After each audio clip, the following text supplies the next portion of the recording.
Welcome to In Focus with Ejaz Haider. Our top story tonight is about Intra-Afghan talks. It has taken 20 years, terrible bloodletting, and much misery for Afghanistan to get here.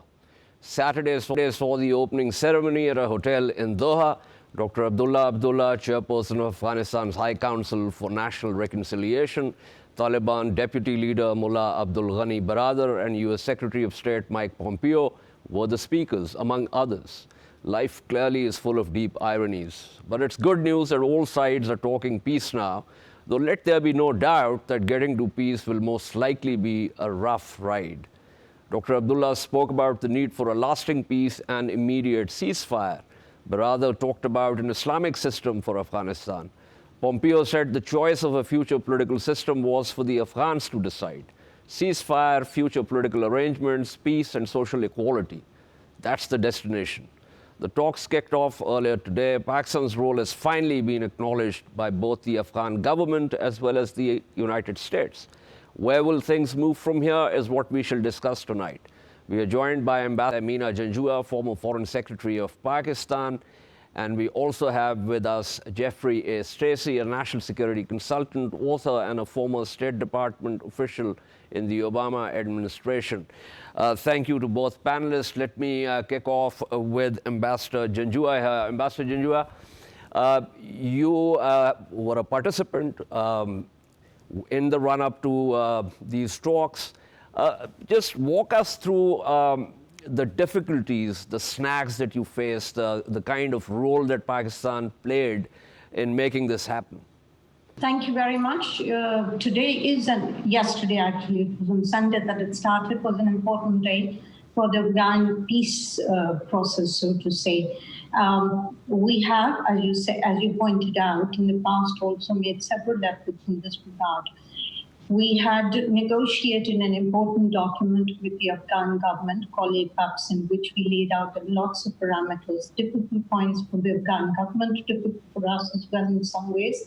But we were able to agree to a document which did help to some degree in helping in our bilateral relationship. Then, of course, when Secretary of State Pompeo visited Pakistan right after the PTI government came into power, there was a clear message that was given by our side, which was the only way out to this entire process, or peace process, is through negotiations and dialogue, and that military solution is no solution. It will not be able to happen. And as a result, we believe over the hard work that both Pakistan, the US, the Afghans, the Taliban did, that today we are able to sit at a table and talk about these issues that were intractable, sounded intractable at that time. At one point, it looked impossible that the Afghan government would sit with the Taliban. Both sides had difficulties with sitting at the same table, and this was a point that was repeatedly made by the Taliban and by the Afghan government as well itself. But then, of course, one of the most important points that happened was the fact that the United States took a decision to withdraw or to downsize in Afghanistan. And as a result, a basic fundamental brick was laid for the peace process to be started. Pakistan played its role, and Pakistan continuously sent the message to the Afghans that for us, peace in Afghanistan was not a declaratory policy, but a substantive one, and there were reasons for it. The reasons are, one, of course, our economic vision can only be fulfilled if there's peace in Afghanistan, the security angle, the return of the Afghan refugees, and more recently, cooperation between the two countries for narcotics control, in important areas like COVID-19, polio, and other diseases. And of course, all of this was clearly given to the Afghan side, not only the Taliban, but also the Afghan government. We made it clear, and we continue to make it clear, that our overriding compulsion is to have a stable Afghanistan. And we continue to say we have no favorites in Afghanistan. We'll work with any party that works for peace. And we are honest brokers, and as a part of shared responsibility, we shall continue to work on this process. But of course, at the end of the day, it is up to the Afghans to decide how they work out this peace process. The support is needed by the international community, by everyone who spoke yesterday in Doha, and anyone else in the whole international community, to ensure that peace returns to Afghanistan and that no space is created for those who want to destroy the peace. Just to point out that, of course, the body language yesterday was good. There was statements that were made by the Taliban leader, Mullah Bahadur. You pointed out to the fact that he talked about Emirates, Islamic Emirates. But there's one thing that he also said, where he said, we want Afghanistan to be an independent, developed country, and it should have an Islamic system where all its citizens see themselves reflected. Right. That is an indicator of somehow that there may be policy of some, and then he underscored the importance of patience. Mr. Abdullah Saab also made some very strong statements. He talked about a ceasefire in Afghanistan, and we will, of course, in the course of today's discussions, come to more of these points later. But the most important thing is that now that the discussions have started, there has to be lesser glare of publicity on the talks, and to allow the concessions to be made if they are to be made. We should have guarded optimism about the talks, and we should look at a long-drawn process. Right. Yes, of course, there's so many other questions, and I will return to you with those questions, but let me pull in Mrs. Stacey here. Ms. Stacey, a couple of things. One, I would like your read of this final sort of, there were so many snags. Ultimately, the issue of the 6 prisoners was decided through a compromise, and they were sent to Doha, where they're going to be in detention. But finally, this has begun. So one, give me your analysis of how you think it's going to pan out in the short term. And secondly, and no less importantly, do give me your view of whether, and I know hindsight is 20/20, that perhaps the Obama administration lost this opportunity. It could have begun this process, at that time. So these are the 2 questions that I want you to kick off with.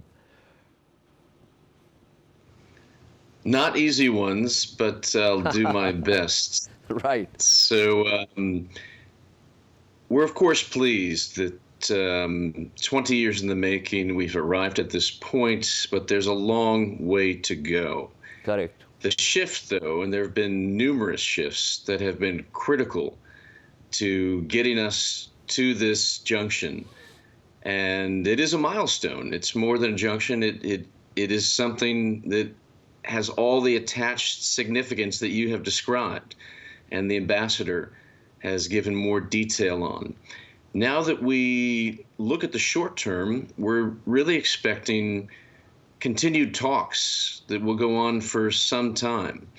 The critical element will be whether or not the first item of business, a permanent ceasefire, is achieved.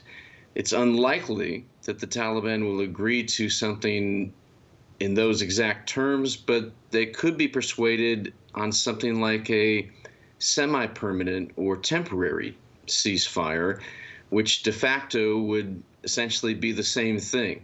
That's where they need to get to immediately. That would be a confidence-building measure, and there's incredible pressure on both sides to do just that. And the fact that the Taliban agreed to a smaller short-term ceasefire, really a weekend ceasefire quite recently, bodes well in this regard. They understand the pressure they're under. Now we have violence occurring in 2 specific forms that threaten this process. One is the ongoing fighting, but 2 is these targeted assassinations of civil society leaders, especially women, is incredibly fraught, and that needs to cease. Basically, all sides, any contributors, any spoilers, are not likely to succeed. So why engage in this kind of activity now at the 11th hour? It does not make sense, and whoever is responsible will reap the repercussions of this activity. But let's get back to focusing on the positives and answering your second question, which is that it probably was possible, even probable, for the Obama administration, in which I served, to have played this role and gotten to where this administration has. And really, the critical part was being in dialogue with the Taliban. You have to talk in order to make peace, in order to bring stability. That was a mistake, and well, we can't give a lot of credit really to President Trump. The credit really goes to Ambassador Khalilzad and his team, their dogged efforts. They were very crucial in helping the compromise over the final prisoner exchanges, and the fact that the Taliban actually backed down and allowed some of those prisoners to remain, so-called remain, if you see what I mean, not be completely released. And that really is what has gotten us here. And let's not forget the most important factor of all, which is the pressure on the Taliban on the battlefield from Afghan forces, from coalition forces, has been crucial. And really, it was in the balance for some time when President Trump began to remove troops precipitously. That harmed the process.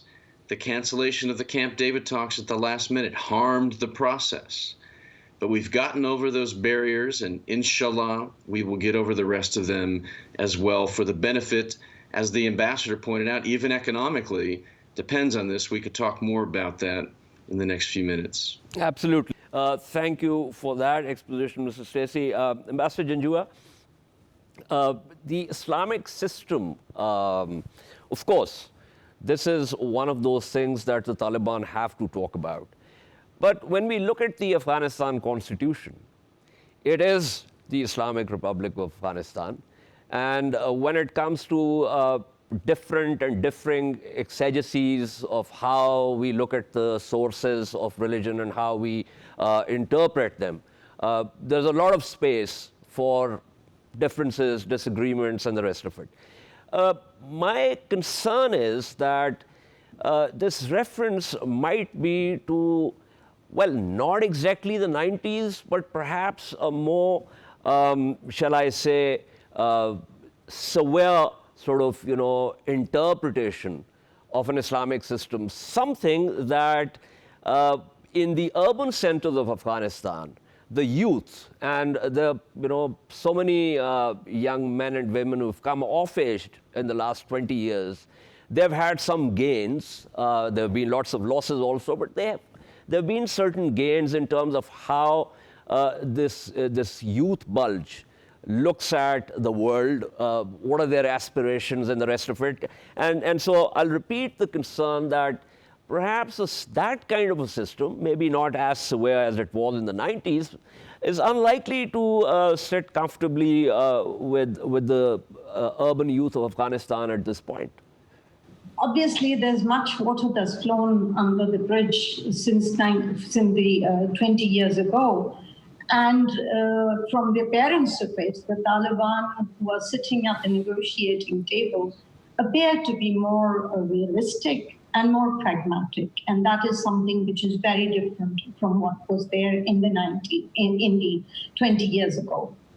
Secondly, the progress that has been often and which is repeatedly being talked about in the course of the negotiations is issues relating to gender, accommodating different sex, and minorities. So those are, whether it's these, at the end of the day, those who are talking from Kabul, from the government in Kabul, also have an Islamic Republic of Afghanistan, and those who are talking on the side of the Taliban are also speaking as the Islamic Emirate of Afghanistan. It's a question it's not a question only of nomenclature. It has very deep issues that need to be addressed. The question and that's why I have said that now these points need to be looked at away from the glare of publicity, and to see what the Taliban mean when they say that they want to see they want to see a modern, independent, developed, not modern, independent, developed country. It should have an Islamic system where all its citizens are themselves reflected. So what does it mean, all its citizens are themselves reflected?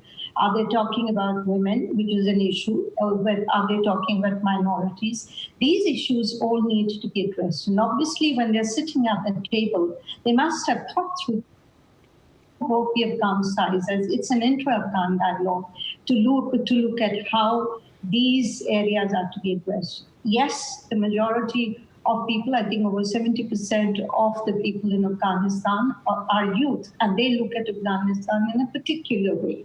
And it is both youth on the side of the Taliban and youth on the side of the Afghan government that have certain expectations of Afghanistan.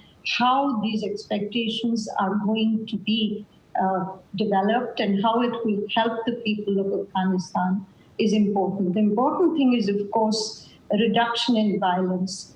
And that is something that everyone has been insistent when talking yesterday. But so far, the Taliban have not really made any comment with reference to that. I will get back to the other point that you want to make, Ambassador Janjua, but let me bring in Mr. Stacey again. Mr. Stacey, let me reformulate the question that I put to Ambassador Janjua with reference to what kind of Islamic system are we talking about. What we have seen across the Muslim world, unfortunately, I must add, that the elites, I won't want to use the term secular, but elites which do not sort of agree with a very stringent interpretation of an Islamic system, have nonetheless proven to be inefficient, have delivered bad governance, have been corrupt, have been known to be by the populations as lackeys of the West. And therefore, whenever there's been a vote, we saw this in Egypt during the Arab Spring and the rest of it, we have seen this tendency of the people to go for the right-wing Islamic parties. Is that something that you would fear for Afghanistan also? Because, as you know, Kabul elites have stashed wealth, they're corrupt, these former warlords who have had their fiefdoms, who by no stretch of the imagination can be called good rulers. Extraordinarily difficult conversation to unravel, question. And my feeble attempt will hopefully be interesting in the sense that corruption can attach itself to any system. There's nothing intrinsically bad about Islam or Islamic systems, but merely the corruption of the elites is often explained by other factors. Now, that's a different question about what is appropriate for Afghanistan. I mean, Pakistan, for example, is a democracy. It is a capitalist country. It has a state that functions. Afghanistan lacks these things, but with peace will develop them and be ultimately a benefit to Pakistan and the rest of the region as well.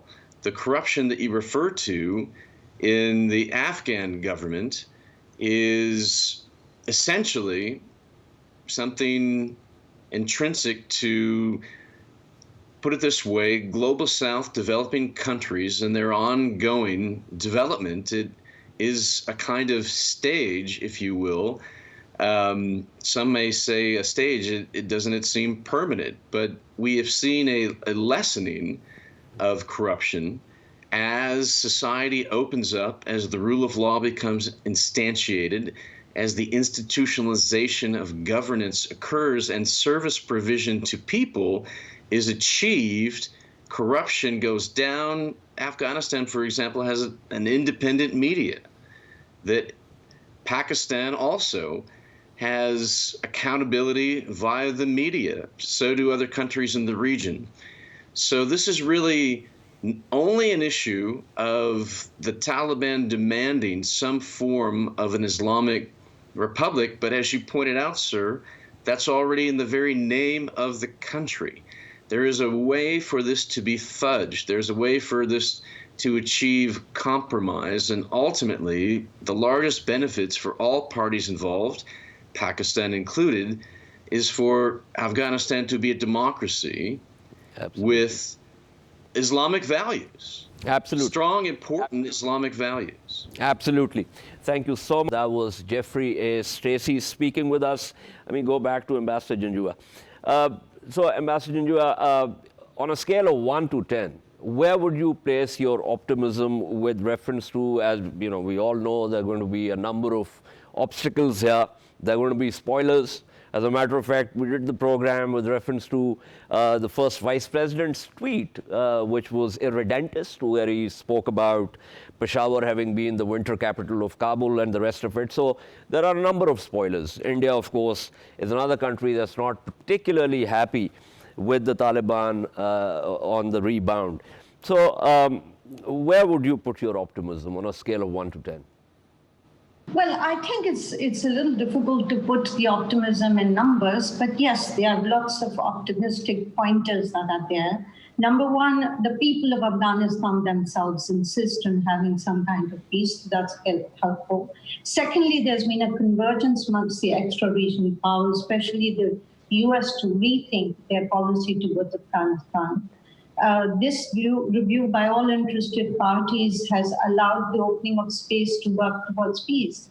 And thirdly, there's a deep interest in the economic sustainability and stability of the region. Economic sustainability in Afghan territorial integrity demands that compromises have to be made. And therefore, of course, a lot will depend on the negotiation dynamics. The negotiation dynamics will be able to, people will only make concessions. There'll be concessions made on both sides only if the negotiation dynamics allow it. And many of these concessions will have to be done in tandem. Ambassador Ejaz Haider, in an article, in one of his articles, our former Foreign Secretary, in one of his articles, had spoken about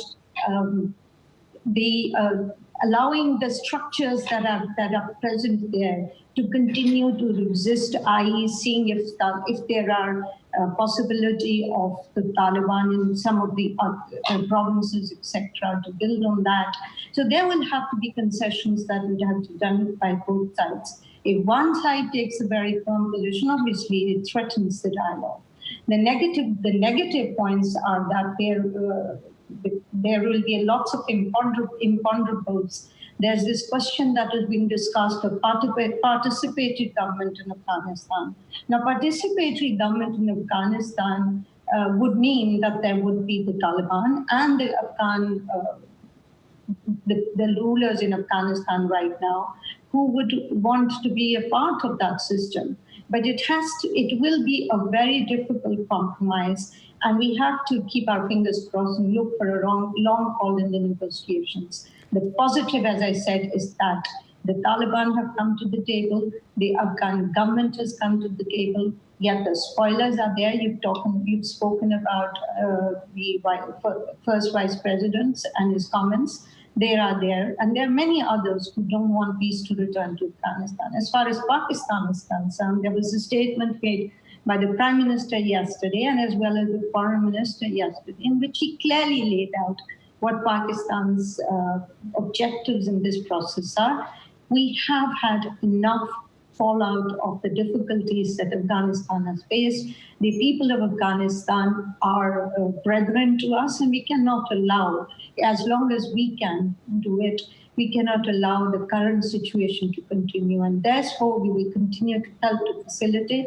Pakistan's role is only to facilitate. It is up to the Afghan people and the Afghan government and the Taliban to make the concessions to ensure that there is peace in Afghanistan and that the people of Pakistan can look to Afghanistan can look towards a good future for their children, more than 70% of their population.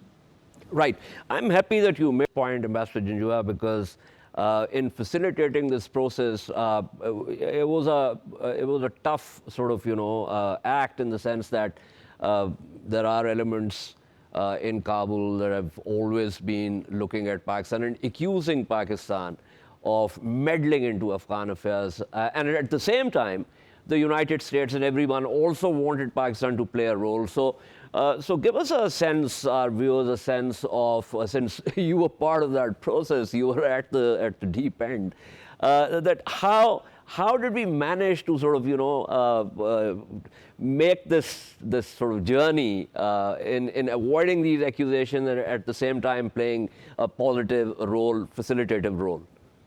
Obviously, it's not been easy because there were many detractors of the process who were there. And there were many detractors within Afghanistan and in the international community. But I think the push that came from, and I must, as has been said by Mr. Stacey, also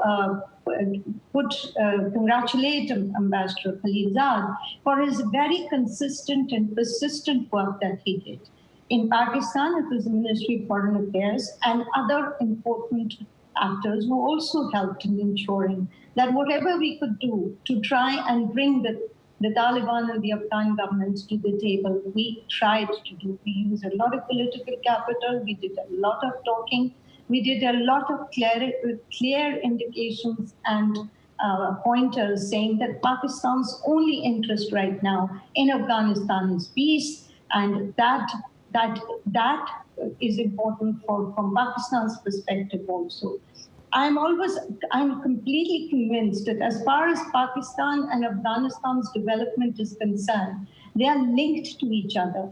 The terrorism in Pakistan, we've tried to deal with it. If the Afghans are able to deal with these issues in Afghanistan, the Taliban have clearly indicated within the discussions with the US that they would disassociate themselves from any links whatsoever with the Al-Qaeda. But let's not forget that in Afghanistan itself, there is ISIS, which could create and act as a spoiler. There are other actors who could act as spoilers, and those have to be somehow controlled. And for that, the United States has to continue to play a role. China, Russia have to continue to play a role. And we have to continue to convince both the Taliban as well as the Afghan government that peace is essential. They know it. We don't have to convince them. They know it. But we have to stand by them in this difficult moment of trying to piece together peace.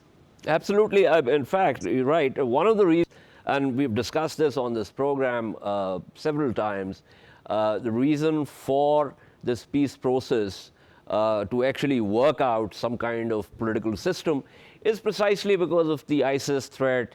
Other freelancers, as you know well, our own terrorists from TTP and affiliated groups are based in Afghanistan. Some of them are also the ISIS affiliates. So I guess, when Afghanistan gets to some kind of political arrangement, it's important for Pakistan and Afghanistan to also cooperate to weed out these elements. But give me a sense of, because we've been constantly talking about the economic benefits of this. Presumably, China has been quietly playing for some years now, a role also, directly also, and sort of, in conjunction with Pakistan also, talking to the Taliban, to the Kabul government. Beijing also wants to do infrastructure development in Afghanistan. So, it seems to be part of the larger sort of BRI vision. So if and when that happens, How do you look at the positivities that will emerge from that process, with reference to CPEC also, with reference to the deal that Beijing wants to have with Tehran also over a period of 25 years. So give me quickly a sense of the positivities that you see come out of that. Obviously, what Afghanistan needs after so many years of war is development. And what Pakistan needs is also to continue its development work and to continue economic growth in whatever way it can do so. So for Afghanistan, if there is peace in Afghanistan, not only in Kabul, but all over Afghanistan, as much as possible, it's not going to be easy, but it will have to be, it will have to be created. The space has to be created for peace and for economic development. Yes, China has been very interested in trying to look at issues of development on having projects within Afghanistan. The Chinese foreign minister has spoken off and has said that both Pakistan and Afghanistan are interested in the extension of CPEC Plus. CPEC Plus would basically mean that there would be projects in Afghanistan as well, which would bring livelihoods, which would for the people of Afghanistan. And we believe, as I said earlier, that Pakistan and Afghanistan's future is linked to economic development in both countries. We need to ensure, everyone spoke in the past as far as Pakistan is concerned, we have been providing the space for economic development in Afghanistan. We've been providing transit facilities. Gwadar is now being used as a port for transit trade for Afghanistan. The Chinese are very interested in ensuring that there could be projects in Afghanistan in which both Pakistan and Afghanistan can play a role. There are areas in which work has been done. Pakistan itself has undertaken a number of projects in Afghanistan, but unfortunately, we are somehow shy of talking about that. We have built hospitals, 3 or 4 hospitals in Afghanistan. We have the largest number of patients coming from Afghanistan using medical facilities in Pakistan. There is a clear, close linkage between the people of Afghanistan and Pakistan, and that linkage needs to be developed and further expanded. And that is where we must ensure that the spoilers do not play a role. I don't want to go into the elaboration of spoilers, but as you know yourself, and as far as the entire region is concerned, the prosperity of the region today depends on peace in Afghanistan, whether it's the Central Asian republics, whether it's Pakistan, whether it's Iran as well. All of them depend on peace to a great degree, on peace in Afghanistan. We have borne the brunt of war in Afghanistan. We have had terrorism in Pakistan that has emanated from places in Afghanistan. We have had interference from India, from inside Afghanistan as well. We have had problems in Balochistan because of interference and clear linkage of terrorists that come from Afghanistan into Pakistan. All of that needs to be dealt with, and a lot of that was discussed in the context of that agreement. We discussed plan of action, the APAC's plan of action that we discussed. If that is implemented, relations between Pakistan and Afghanistan will become stronger, and the people of Afghanistan are bound to benefit from economic development and growth in Pakistan as well as in Afghanistan. We look forward to peace in Afghanistan, where these infrastructure projects, not only infrastructure projects, but other projects that lead to growth and development in all parts of Afghanistan can be implemented. Pakistan is all for ensuring. Absolutely. Thank you so much. That was Ambassador Tehmina Janjua speaking with us. We shall take a short break and return to discuss the vaccine race to combat COVID-19. Stay with us.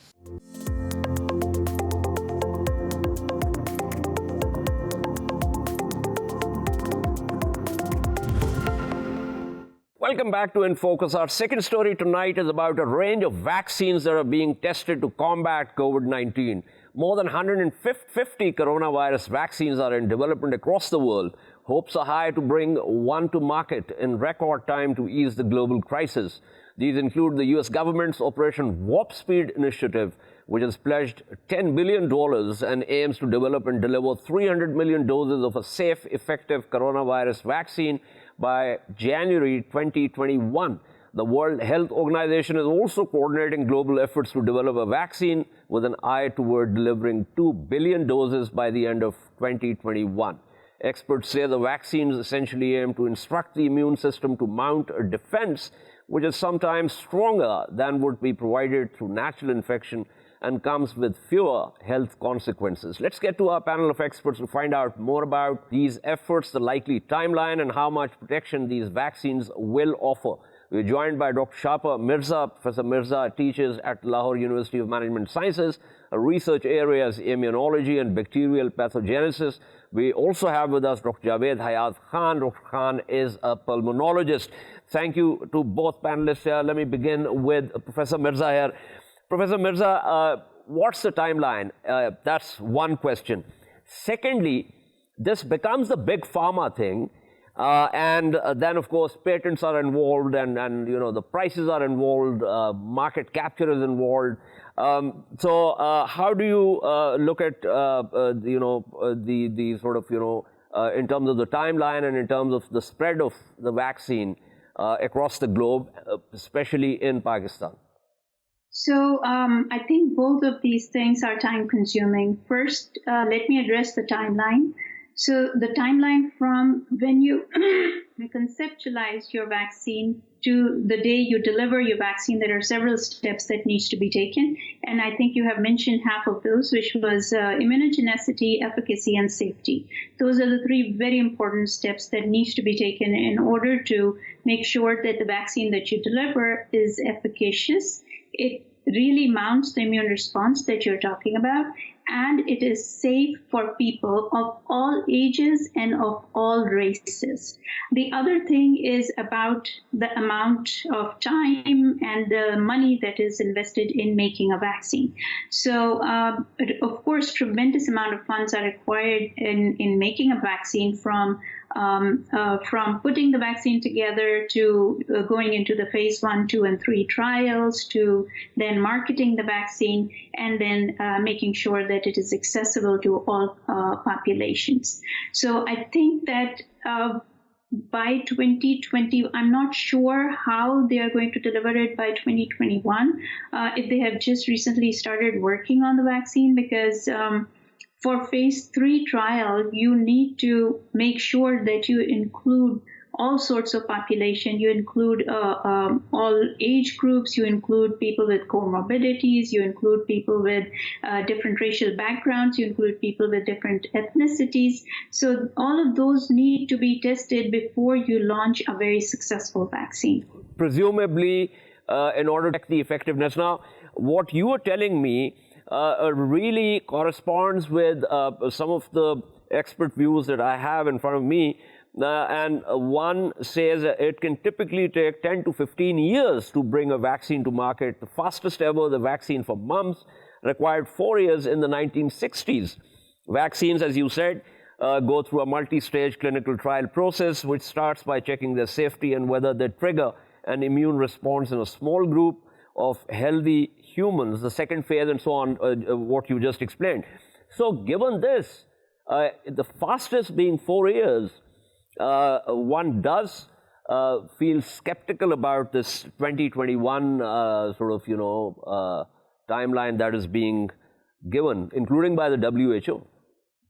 Right. So I think that you will have to significantly cut corners. So you will have to get it passed through the phase 1 and phase 2 trials really fast before you get into the human trials. But then, unfortunately, by the time you get to the human trials, you will risk seeing some adverse effect. And I think AstraZeneca is already suffering from this kind of problem, because they had to stop their trial somewhere in the middle because of the adverse effect of the vaccine. And it's not just the vaccine itself, it's not just the protein that you're given, but it is also the chemical composition of the stuff that the vaccine is suspended in. It is the immune response, or the type of immune response that it generates, that sometimes can be not necessarily fatal, but it can cause some adverse effects. So I think that in order to proceed cautiously, in order to actually go through all the safety trials in the due amount or the due course of time, it must take at least 2 to 3 years before you market a vaccine. Absolutely.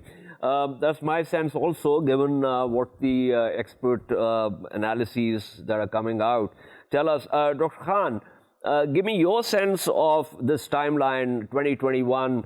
As I said, I have some of the expert views in front of me. Dr. Mirza just talked about her own approach to this. What do you think is going to happen? Is 2021 even possible? If you look at a traditional view, that's exactly what it is. It takes years and years to develop. But in this particular pandemic, they are, in a way, they are trying to use novel methods to bring it up very quickly.